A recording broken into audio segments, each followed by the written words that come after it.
సూర్యాపేట పట్టణంలో ప్రేమోన్మాది రెచ్చిపోయాడు. ప్రియురాలు దూరం పెడుతోందని ఆమెపై సుత్తితో దాడి చేశాడు. స్నేహనగర్ లో యువతి నివాసం ఉంటూ ఉండగా ఆమె ఇంట్లోకి దూరి తలపై సుత్తితో దాడి చేశాడు. యువతి తీవ్రంగా గాయపడగా స్థానికులు వెంటనే స్థానిక ప్రభుత్వాసుపత్రికి తరలించారు. అయితే పరిస్థితి విషమంగా ఉండడంతో అక్కడి నుంచి హైదరాబాద్ తీసుకెళ్లారు.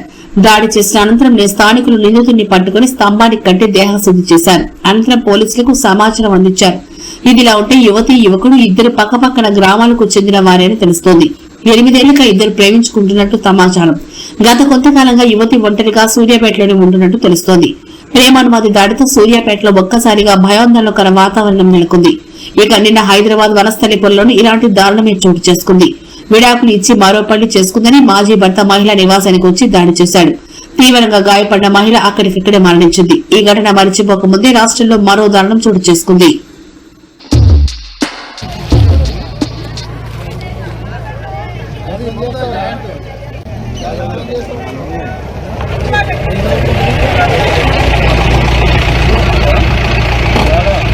మళ్ళీకైనా అన్నీ ఉంటాయి అసలు ఎదురుగా కొనుకొచ్చుకుంటున్నది. మళ్ళీకైనా అన్నీ ఉంటాయి అసలు ఎదురుగా కొనుకొచ్చుకుంటున్నది.